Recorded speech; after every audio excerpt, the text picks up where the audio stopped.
Hola, bienvenidos. Mi nombre es Brenda y voy a ser su guía en este recorrido por la Usina del Arte. Hoy vamos a conocer la historia del edificio y cómo se fue transformando y restaurando para ser hoy un centro cultural.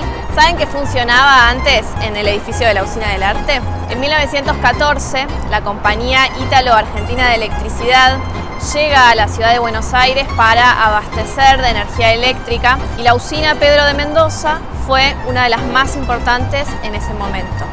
Estamos ubicados en el barrio de La Boca, justo al lado del puerto, por donde llegaban inmigrantes, principalmente italianos, a trabajar en esta ciudad. Es por eso que la compañía contrata a un arquitecto italiano llamado Giovanni Chionia, que se inspira en distintos palacios y castillos del Renacimiento florentino. Vamos a observar algunos detalles. Vamos a encontrar una base de piedra rústica en el primer nivel, ladrillo a la vista, una variedad de arcos, principalmente de medio punto con bandas lombardas, un púlpito que tiene su origen en las iglesias para dar misa, que en este caso podemos observar diferentes escudos, dos con las siglas de la compañía Ítalo-Argentina de Electricidad y el del medio es un águila que tiene unos rayos agarrados de las patas, que en latín dice Domito Fulmine, que quiere decir el dominio de la luz. La torre del reloj es un elemento fundamental de esta usina. En aquellos tiempos los tres relojes funcionaban para marcar los tres turnos de los trabajadores porque la usina funcionaba las 24 horas. Esta torre se asemeja mucho a los palacios del norte de Italia, específicamente al Palacio de Bargello en Florencia. Al ingresar a la Usina del Arte, si miramos hacia el piso, podemos observar unas vías. Por acá ingresaba el carbón, que era el principal combustible de la usina eléctrica. El carbón se quemaba en una sala de calderas junto con el agua que se extraía directamente del río. Lo que tenemos del lado izquierdo es un tanque cisterna que trataba ese agua y a través de tuberías subterráneas la direccionaba a las calderas. Allí se producía vapor y el vapor ponía en movimiento 5 turbinas. Esta corriente después se transformaba en distintas subestaciones que hay dispersas por los barrios de la ciudad de Buenos Aires, que son como pequeños castillos donde se transformaba la energía para el uso doméstico. Durante el proceso de restauración del edificio se encontraron diversos materiales originales como madera, hierro, mármol, que se reutilizaron para generar elementos que nos pueden conectar con la historia del edificio original en nuestro paso por la Usina del Arte. ¿Por qué creen que se construyó un palacio para una usina eléctrica a principios del siglo XX? Esta era una cuestión de estilo de la época, era una forma que tenía la empresa de comunicar su identidad a potenciales clientes y también para competir con otras empresas, con otras usinas que funcionaban en ese momento. Vamos a encontrar diversos elementos decorativos, por ejemplo, una figura animal en el lateral de la fachada sobre Avenida Pedro de Mendoza, que nos recuerda a las gárgolas, por ejemplo, de la Catedral de Notre Dame. La usina se construye en el año 1914 y empieza a funcionar en 1916. En la década del 70 se transforma en SECBA, a fines de los 80 se privatiza y en el año 97 queda completamente abandonada.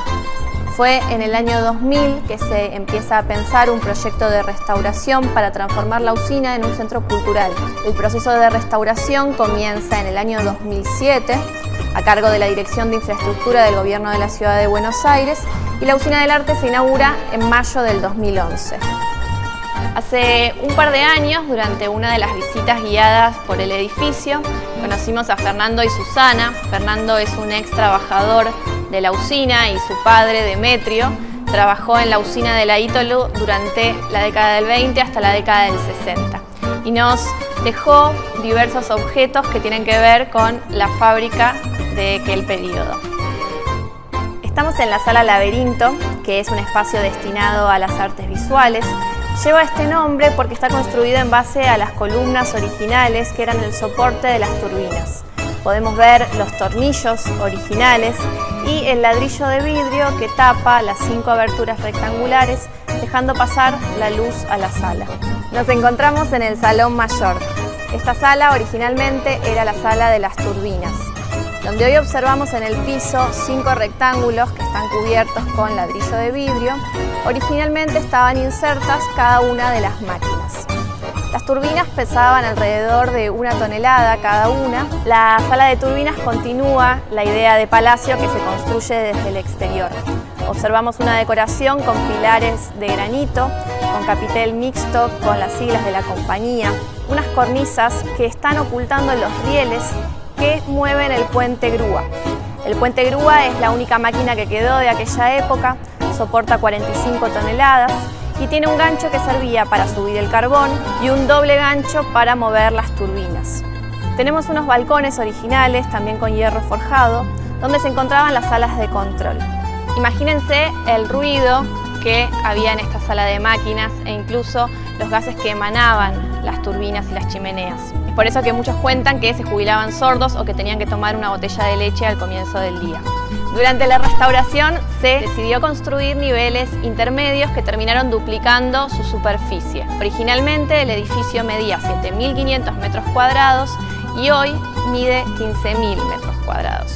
Hoy en día el Salón Mayor es un salón multidisciplinario donde se realizan eventos gastronómicos, talleres para niños, instalaciones de artes visuales y diversos eventos y festivales como por ejemplo la Milonga durante el Festival de Tango. En el Salón Mayor vamos a encontrar arcos escanzaro que tienen un origen español y por ejemplo pilastras decorativas no portantes porque no están soportando ningún peso sino que son la decoración de una estructura muy sólida de cemento, hierro y ladrillo. Al restaurar el edificio se picó el cemento que cubría estas paredes de ladrillo y se construyeron niveles que generan un corte en las ventanas originales. Se reemplazaron los techos originales de chapa por techos de vidrio que dejan pasar la luz natural a las salas y que al mismo tiempo evitan el ingreso del ruido de afuera. Por ejemplo, estamos al lado de la autopista y no se escucha nada. Estamos en el segundo piso en el pullman por ingresar al auditorio principal. Pero antes vamos a observar los restos de vigas que conservan la materialidad del edificio original y que también nos cuentan la historia. Estamos en el auditorio principal, la sala más grande que tiene la usina. Está construida en base a madera guatambú, que es una madera que viene del litoral y que genera la acústica necesaria para realizar conciertos de música clásica, jazz, tango, rock, cumbia, de todo tipo. El auditorio fue construido por el estudio Basso Quintana, que seleccionó madera guatambú para crear diferentes paneles acústicos que permiten la circulación del sonido. Y por ejemplo podemos ver en el escenario un panel reflector con 4 paletas que además se puede mover, subir, bajar, inclinar para generar distintos efectos acústicos.